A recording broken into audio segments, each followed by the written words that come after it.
Welcome to the Startup Hiring Podcast. I'm Simon. I'm a recruiter of nearly 20 years, 10 of which have been in helping early stage startups hire smarter, faster, and with more clarity. This show is about how startups actually build great teams. I'm talking about the messy human side of hiring that doesn't always make it into the glossy blog posts. You're going to hear from founders, first hires, and the people shaping what startup work looks like today, including how AI is changing the shape of teams, redefining roles, and I guess forcing all of us to rethink what good work really means. This show is no fluff, no gurus, just honest conversation, practical insights, and hopefully the occasional sharp take. So look, thanks for letting me into your ears if you're listening on a podcast of your choice, into your eyeballs if you're watching on YouTube. Thanks for listening, and let's make a start. In this episode of Startup Hiring, I'm speaking with Ben Mostafa. Ben is the former CTO of MessageMedia. He joined as an engineer and then 10 years later left as a CTO. I think when he joined, he didn't actually know what a CTO was, but he certainly obviously knew by the time he left. I worked personally with Ben. I hired for him. I've sat in interview rooms with him. I've sat and debriefed on interviews with him. And he's always been really open about how he thinks about hiring. I think recognizing that getting better at interviewing and hiring is an evolution. Like no one starts off perfect at it. How could they? But he's got a very balanced, I think, approach to hiring. And I think over the years, he's become quite clear about the type of person that he knows is going to succeed. So you'll hear him talk about people who are naturally curious, people who talk about and ask questions about what's happening under the hood with the systems, why things are the way they are, because they're just naturally curious, as opposed to people who are in an interview trying to tick a box in the hope that they get a job. He's a good human. As I said, I've known him for quite a while now, and I've worked with him at several businesses. So I hope you enjoy this one. As ever, please leave your comments. Keen to hear them. Let me know what else you'd like to know. If there's follow-up questions for Ben that you have, please leave them as well. All your questions or your feedback shapes the next round of discussions I have. Helps me get better at this. I'm learning as we go. Building in public is a joy, let me tell you. But I hope you enjoy this one. Cheers. A week morning in between Easter and Anzac Day. So we're some of the lucky people who've managed to take a break, but still managing to jump on a call. Welcome. Thanks for joining. First question. What's it like to join a business as an engineer and leave almost a decade later as a CTO? Good question. I guess three things for me that come to mind. I guess it's fulfilling. Like you come in at the start of the journey and see all these grand visions and ideas and plans, and then being able to be there for the whole time and then get to the end and have seen all of those things executed. Yeah, really quite fulfilling. Not expect when you come in, but very cool to see it all the way through. A bit scary as well. You look back and go, oh, they picked me as the top dog here. I'm the one that's in charge of everything. How did that happen? Like, why am I picked for that role? But that's a little bit scary, but I guess that's a bit of a positive reflection as well. And then what else? There's a bit of a journey there that I didn't expect. Like, I think when I joined, I didn't even know what a CTO was. So that's a bit of a learning piece for me in terms of going through all of that, learning about all the different roles and shapes and sizes of tech business, learning from a lot of people that have come into the organization as well. There's obviously a lot of learning you do on the tools and on the job, but every person that joins the business at all different levels, I think it's a really good learning opportunity to learn from them and understand a bit about what they do and their experience to take that on board and help build yourself. So yeah, just a real journey that sort of you don't really expect or plan it at the start, but you play with it and run with it as it goes. Do you think people leave jobs too soon these days? There's this thing around people get called job hoppers and they move from jobs every 18 months, 2 years, and that's not uncommon. There's obviously benefit to sticking through and even when things get tough. There's definitely benefit to that longevity and going through the ups and downs of any business when it's going too well, or even your own career's not going too well, and problem solving and troubleshooting through that rather than just jumping ship and going somewhere else. Yeah. Having said that, I think there's also a huge benefit into taking different roles, different places and learning different ways of doing things. People that have been at businesses 15, 20 years and they're brilliant with what they do in terms of that domain knowledge and expertise, but like that outside experience they can bring to the organization. Definitely a balance. Yeah. But longevity doesn't hurt. No. You in your journey at MessageMedia, that the sort of the evolution of the business sort of went from being almost this sort of this tech-led business to then wanting to become more of a SaaS type business and started hiring product managers and product teams and becoming more of a product-led business. What was that change like for you and for the engineering team? I don't think it was a massive change, so to speak. Like prior to the whole product part of it, there Mm, was this mm, very strong technical led data center networking servers type approach to how we build things. Like it was very technical, yeah. and that stuff was super important. Mm, I think over time with Amazon and the cloud and all of that coming in, that stuff became a bit just baseline stuff that you just buy off the shelf from those mm, cloud mm, providers. And we started to move up towards what is the product experience? What is the actual thing do? yeah. Really important. Yeah. It didn't mean that technical stuff disappeared. That became one function that we had to deal with, but there was this whole new function that sort of got established. It sits on top of that technical Mm, layer, which is the product and the experience and the UI and the UX and the value that customers actually get from it. So it wasn't a change per se. It was just an addition to yeah. business and the engineering function. And those two areas are not completely separate, but they did have a sort of a bit of a, here's what we do and we manage the tech and the platform, and this product side of things are building features, building functionality, building Yeah. that user experience that customers use. Yeah. And MessageMedia at the time went through some huge user growth, which obviously then meant impacts on the platform from a stability perspective, and microservices and APIs getting smashed by data. Did you see the shape of your teams changing as those sort of evolutions happened? Yeah, there was definitely every year we double or triple or quadruple message volumes, which was a max scaling piece that we had to look at. Yep. Acquire release business as well, which just dump a whole lot of new messages onto the platform. Plus we had the whole front end experience, which was growing very rapidly and more customers using that. We got to the point where more and more of the core development team's time and effort was focused on just stability, security, scalability and Yeah. growth, to the point where we couldn't build anything new because the whole team was just constantly focused on this thing's maxing out, this thing's falling over, jumping into this thing. So it got to a point where we had to build out a sort of an SRE team to manage all of that and shield the rest of the development team from that. Yeah. And all of that work had to be done so they could get on with building what they need to build. But again, also I think through that period as well, leveraging cloud as much as we did and as much as we could helped to make all that possible without having to hire a huge team of infrastructure engineers and buy more servers and do all that stuff. It just made it much easier to press a button and get it off the shelf. Yeah. Well, And so growing and changing teams and teams morphing obviously meant a whole bunch of hiring challenges for you, and probably different sort of hiring challenges from when you were super early stage, when you joined through to, well, did MessageMedia ever become a corporate business? I don't know. I don't think it ever become a corporate per se. No. But what did you learn about hiring through that journey? yeah, and I don't know if this is specific to startups and those small scale businesses or it's true everywhere. I feel like this is almost true everywhere from my experience. When you're hiring people, you want people who are curious, you want people who take accountability, you want people who ask questions and want to understand what's going on under the covers and why. Yeah. Yeah. And I found that true, again, from the early stages through to much larger businesses. And it's that curiosity and that wanting to know why things are happening and how they're happening, I think is the most important part of any sort of really strong engineering candidate. Yeah. So for me, testing for that in interviews that's goal. You can Yeah. find people that ask good questions and are curious, then they're hired, basically. Yeah. Yeah.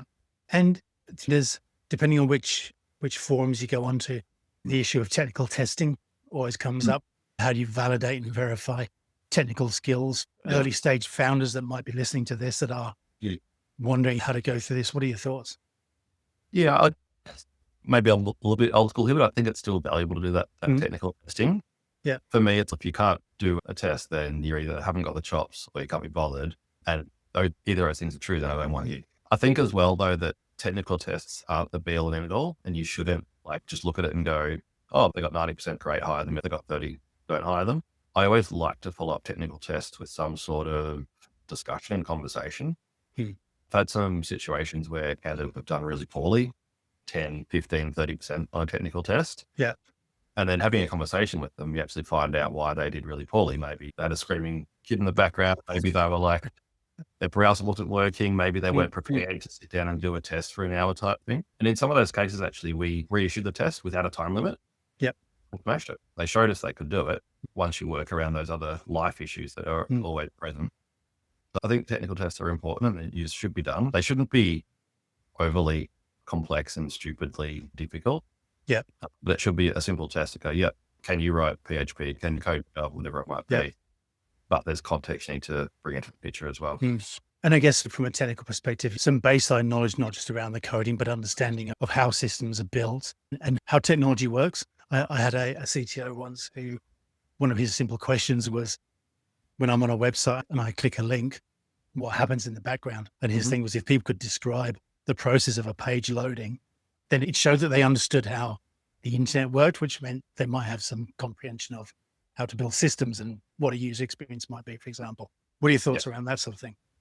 Yeah, definitely demonstrating system thinking in any sort of role is really important, and testing for that is critical. Yeah. I guess going back to the technical test as well, I think depending on the role of the person you're looking for and what you want to do day to day, it might be actually more appropriate to do a bit more of a hands-on whiteboarding exercise, or a question like you just stated where you're actually trying to describe how something works. So the whiteboarding sessions are fantastic in sort of those perhaps more senior roles or sort of leadership roles where it's like, hey, cool, explain to me how this works. Here's a whiteboard. Show me your thinking. I don't want to see that you write a piece of Java, but I want to see your thinking and how your brain works. Yeah. Because what you're hiring for is the application of that thinking and that brain power to the job and the role. So testing for that's super important. But some people are great on the spot and some people aren't. I find myself that I've given a problem and I need to go away for a day or sleep on it and come back with the answer type thing. So again, it's not always just, can they do it in a room under pressure with everyone watching, or can they do it in an environment with the clock ticking down? It's show me how you work, but do it in your way and your fashion. Yeah. Yeah. And your time MessageMedia is also interesting, I think, for people listening, because you've hired ICs going straight into teams, but you've also then got into hiring engineering managers, development leaders. What's the difference in interviewing and assessing for skills and culture or value alignment? Yeah, definitely ICs is, again, like we've just discussed, looking for those technical skills, looking perhaps some of those softer skills, and just understanding their motivation, why they work in tech, like what drives them and what gets them excited about it, and are you the right person to apply that craft to what we're doing here? Yeah. For the leaders, it's really much more about hearing their experience and hearing what they've learned through previous jobs and previous roles, and understanding, does that approach to leading people and leading teams and leading functions fit with how we do things here and fit the people that you're going to lead? Or a matching exercise between people's experience and people's approaches to leadership, understanding their gap, and then looking at what problem you've got, what team are we trying to lead, what team are we trying to rebuild, what are we trying to do here? That experience and that approach will align and match with the team that they're leading, but also, I guess, with yourself as a leader leading them. Yeah. More of an alignment exercise rather than a finding someone who can do the job. I see interview process. Yeah. What have you learned personally about leadership and being a leader over the years? A lot. Telling what we got here. One of the key things would be just as you get more and more senior leaders under you, your approach has to change quite dramatically. I see typically will want to be told what needs to be done and how to do it, or to some degree how you should do it, and then be left to go and do it. Leaders and more experienced leaders, you don't want to tell them what to do. You want them to come to you with questions and work with you to solve those problems. Yeah. They want context and space to do their job really well. So the leadership style needs to evolve and change as you get more and more senior people reporting through to you. Yeah. That at the start. So you got to work it out as you go. Yeah. That segues into the next question. Like, when you look back now at that sort of 10 years or so at MessageMedia, what do you wish you knew then that you know now about leadership, about hiring, about people? Yeah. Probably the two key things would be that hiring those curious, interested sort of people, I think, is critical. We've hired a few of those. I've hired a few of those in my past that didn't quite have those qualities, and you just end up burning through time, which is valuable.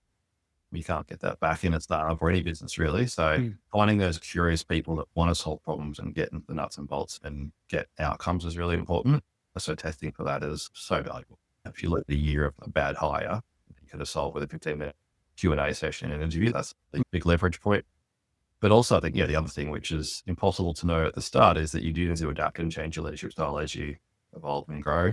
As teams get bigger as well, you can't man and control everything. You've got to let it grow organically and set the right structures and strategies and visions in place and let people move towards them, rather than trying to make everything fit a specific process that you want. Yeah. With an engineer, that's super hard, because that's how your mind works. You're like, I'm going to make all this work in this sort of binary type fashion, but that's not the way it works with people and humans and leadership. Yeah. The changing jobs for anybody is hard. I think particularly for leaders when you're trying to understand context of a business, context of a product or a system, but then also context of the team that you're either joining or you're leading. What have you found personally that's helped your new hires in the first sort of 30 days, 60 days to really sink in and gather all that knowledge that they need to do? Yeah, I think my approach to bringing on new people into a business is less about, it's obviously very important they understand the tools and the code base and where everything's stored and the process of developing software. But I think what's more important is understanding the context of the business. So trying to set those people up, whether they're an IC or a senior engineering manager, try to set them up with as many people as possible inside the business across their first few weeks. I think it's super important. Other people at their peer level, other developers, other teams that might be able to get some context about how things work or what problems exist. People in other departments, people in the sales team, people in the marketing team, to get that outside in view of engineering. So I think, just a week or a month or however long you have to do it, but a week or a month of copies and catch ups and sort of whiteboarding sessions with everyone that's really important to that role and sits around that role is, in my opinion, more important than showing them where the code base is and how they do a pull request target. Yeah. Do you think engineers should sit in on or be watching perhaps recorded calls with customers to understand how customers are using products? Yeah, definitely. As part of that first month of coffees, that's spending some time with the support team or the people that engage in the front line with the customers, jump into some calls, double jack, to get that context of what customers actually use the product for and what they get value from. They can then understand what's important in their role. Yeah. Yeah. And what's your approach to giving feedback to new hires or anyone who's at your team? There's times when things are going really well. There's times when things aren't going so well. What's your sort of approach to giving that? Yeah. Positive feedback, I think, shout out from the rooftops, make it known to everyone that will listen and be around that person X has done an amazing job and this is why, this is the impact it had. It's really critical, as well as reinforcing that feedback in one-on-ones and personally with that person. The less positive or more negative feedback, I typically find it's done through questions, rather than directly saying to this person, Simon, you've done a shit job on that piece of code. What's on there? Yeah. It's a bit more about, hey, that bit of code didn't quite land right. It's gone back and forth 20 times with the queue. Like, what do you think's gone wrong there? Tell me why it didn't work and what could be done better. Yeah. Which then gets the person to diagnose what the problem was and try and work out what went wrong and how they can do better, rather than just being told it's bad, this is why type thing. So I find those questions are super helpful in those situations and help the person come to their own conclusions about what went wrong. That's hopefully aligned with the feedback you're trying to get. Yeah. I think the minute that you've got this thing going on where you're clashing and it runs the risk of becoming about you versus the other person. You're on a slippery slope. Yeah. And then it's who's right, who's wrong, and no one wants to be wrong. So that push back. So the questions that I think are really valuable in those situations. And the saying that I heard a short while ago that I love is attack the problem, not the person. Yeah. What's the actual challenge? What's the problem? Yeah. And we live in a world where everyone's looking for hacks and prompts and shortcuts to do things. I think your career, certainly in MessageMedia, is testimony to sometimes you just got to do the work and show up consistently. Is there any substitute to just doing the work?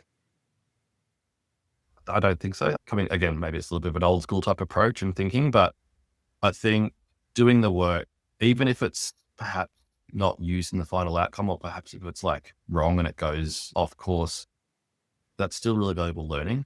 Like you learn from those things. I think shortcuts and hacks, you don't get the learning. That's perhaps the stuff that you don't see. Yeah. But that's super valuable for helping you understand how to solve that problem next time or how to solve that problem with a different way. So I'm not against hacks, so to speak, but I think people underestimate the value of learning by doing and learning by making mistakes. Happy people to spend time going down a path that perhaps might be wrong, as long as they learn from it and realize, oh, that didn't work because of this. Next time I'm going to do this instead. Which to build that problem solving capability, which is really valuable in the future. Yeah. So I think the answer I'm putting forth is no, but there's a caveat there that you got to learn from those things. And it can't just, I tried that, didn't work, I give up type thing. Yeah. There's so many learnings you get from doing things the hard way as well. Like doing things the proper, in inverted commas, the proper way, that's the long, the not hacked, the not shortcutted way. All the other learnings that you'd learn along the way, not just the end solution. Yeah, I think my favorite analogy of that is learning to drive with cruise control on. Yeah, you can press a button and you're driving, great. You've got cruise control, but you're not learning how to actually drive the car. When you don't have it, you're like, oh, I don't actually know how to do this. So there's that going through it, as you said, is really important to Yeah. build that as an expertise. Yeah. What's the mistake that you've seen other interviews or hiring teams make when it comes to hiring? I think the main anti-pattern I see in hiring is, and this happens a lot with engineers, especially Right. junior ones, just trying to almost make an interview like a pissing contest or trying to prove that you're smarter than the candidate. Tell me about this, explain why this doesn't work, talk about this technology. It becomes quite not a combative, but oh, that person doesn't know how to do this in Java, so they're not as good as me and therefore we can't hire them. Yeah. See that quite a lot, and you kind of got to pull it back and go, we're not trying to bully this person or make them feel intimidated or prove that we're trying to understand how they think and work. Yeah. So I see that a lot with engineers and engineering leaders who haven't done interviewing before. Yeah. I think there's a bit of an art to teaching and training and coaching them into how to interview, Yeah. make the candidate feel excited and welcome and fuzzy about the job they're coming into. Yeah. Whilst at the same time just testing for those skills and making sure they're the right fit. Yeah. That's the biggest negative thing I see in hiring. And I always try and flip it to what are we trying to solve for here and what's the outcome we want to get. Yeah. I think one of the ideas that I really like that I've worked on a couple of times is building hiring academies within teams. So getting even some of your mid-level engineers and above all starting to feel really confident and comfortable in interviewing and getting people almost like a standard of interviewing within your teams. And I think that does a couple of things. It allows you to spread the risk. So Ben is away on leave, or some of your leaders who typically hire are away. You've got other people within the business who can keep your hiring engine going. Yeah. And I think it allows them for other opinions and insights to come in on some of the hiring decision making. And that's have you? As well. And also I think one of the things you taught me actually was the fist of fire at the end of the interview with all the panel. Like everyone just tell us your thoughts without speaking, without biasing each other. Just tell us your score out of 5 and then tell us why, as opposed to having this sort of discussion about the candidate afterwards, which sort of devolves into whoever has the worst opinion and everyone agrees with them. Yeah. Yeah. Quite like approaches to hiring. Yeah. I think this a more rationalistic and team approach to the decision making and hearing everyone's opinion so that it is this collaborative sort of thinking around who we're hiring, why we're hiring. Because I think that then informs future decision making. One of the feedback on board as well. If I'll ask everyone's opinion, then go, I'm not listening to that, I'm going to hire them anyway. That's not a good signal to send to them either. Yeah, absolutely. One of the things that we hear a lot is, I could just tell I trusted my gut or I didn't trust my gut. I had a funny feeling in my gut. I wasn't sure, but we needed somebody on board. So I just hired them anyway and it's gone pear-shaped. Have you ever had that sort of scenario where you've trusted your gut and it backfired? Or a couple of times early on in my career. And that's not a good situation. And it's really hard to then explain away that situation. Yep. You didn't check these things. Why not? I just trusted my gut. Didn't work. You should have just tested for these things. Had that a few times. And that's led me to build out not overly complex, but a clear sort of set of steps in any interview process that look at testing for capabilities. Can they do the job? Look at testing that fit and are they the right person to come and join this culture, this business? But also testing again for that curiosity. Like love to leave 15 minutes at the end of any interview discussion with any candidate and just be like, your turn. Any question you've got for us or the panel or myself, fire away. And for me, I find that 15 minutes is probably more telling than any other interview time that's spent with that candidate. Right. If they're asking good questions and engaging and curious about how does this work? Why do you need this role? What's the point here that's bringing me in to solve? Yeah. There's some really good signals. And if I sit back and go, no questions, then it's kind of like a bit of a red flag for me that either they're a bit overconfident or they don't want the role or they don't care or not interested. So that for me is like a really key part of that interview process I've built up over my time. It just comes from that experience of hiring people who aren't curious. We're moving into a new world of heavy automation and AI, particularly in the tech space and code that writes its own code and all this sort of thing. What do you think is the next range or batch of skills that are going to be important to people coming into the sector? Cool. It's a fun one. I think the ability to use those tools well is going to be critical. I don't think they're going to replace developers. We're not going to all be out of jobs tomorrow type thing, but they are valuable tools to use to help you be more efficient and not bother spending time on the busy work that you need to often do to get things working. So I think, in my future hiring, I'll be looking for people who have used those tools and can explain how they're beneficial and why, as opposed to just going, oh yeah, I used Copilot to do this and this and it worked. Like, cool. Like, how did it help you? What were some of the things you used to make that successful? again, people that can use those tools, just like they can use any other tools. Can Yeah. you use Terraform to automate infrastructure as code? Can you use Puppet to do configuration management? Can you use the cloud to spin up infrastructure? Some of the tools people need to be able to use, but you need to be able to know what you're doing with it and how to use it and why it's powerful, as opposed to just going, oh yeah, I pressed the button and something happened and great, I got the job done. So it's that, again, that understanding of what they're doing and why with any tool, really. Yeah. And I don't know why, but I have this sense that with where we're at now in the world of tech and the ability for companies to be able to spin up really quickly and ship products quicker than probably ever, losing sight of the customer experience, even there's little touch points around how a customer signs up on your site, what the onboarding is like for that customer, having real humans checking in on customer experience, on customer success. I think those parts are going to be key. And I think engineers and engineering teams are going to be so heavily involved and need to be heavily involved in those, delighting customers and giving customers an unexpected journey. I think a good example of that is at the moment in Melbourne is Upbank. Everyone I speak to who's been a member of Upbank said their onboarding journey is just ridiculously good. So I think that sort of thing is going to be super important as well. So this connection between the technology and what it does and how it impacts that end user in any way is going to be really important. So I think there's roles there that we don't have yet that'll come up. Yeah, definitely. And then I think that's all critical. And there's also ways to do it really badly as well, which I've seen. And they're often done really badly with AI as well. Yeah. Because they like slap it on and hope it works type thing, which can be quite frustrating. I went through a few sort of interview type processes in recent months where you like upload your resume and AI will just magically understand what's in there and put it through the process. And that was an absolute pain in the ass. I couldn't apply for this job because this AI thing that was trying to help was in the way. Yeah. Yeah. So I totally agree with that user experience and making sure that we don't try and ignore it or don't try to that AI can do all of that and not worry about it anymore is critical too. Yeah. Yeah. For people that are listening to this that are, or watching, that are considering joining an early stage business or a startup, what's one thing that you think they should know that they're probably not going to hear elsewhere? I think in any early stage business, the role is not what it is when you walk in. Like you might be told that you're being hired as a developer, but typically you'll end up doing a whole lot of other stuff as well. And you need to be okay with that. You need to want to do that. And you can be able to jump in and see a problem over there. Hey, Simon's struggling to do that thing. I'm going to help him out so we can get this thing moving because unblocking that's going to unblock these 10 other things. I've been given a problem here to solve and I've got no idea how to do this or don't have the skills to do it, but I'm going to go and find the person who does know how to do that or find outside the business and help me with that and get that done. For me, it's accountability. It's extreme ownership of these problems. That ability to be adaptable and dynamic and move around and get things done is more critical in a startup than anything. Got to come in and be able to do the job and write the code and whatever it might be that you've been hired to do, but there's everything around that you have to be able to do, adapt to, jump in, help out with. If you can't do that, I think it's the right place for you. Yeah. Yeah. I've started describing this as, so the outlines of your job description being really blurred. There's the core stuff in the middle that you can read, but the outside is really blurred. So be prepared to jump in on things that perhaps you weren't expecting to. And again, we've talked about learning and how well you can learn through these sort of experiences. And that's probably what you're going to get.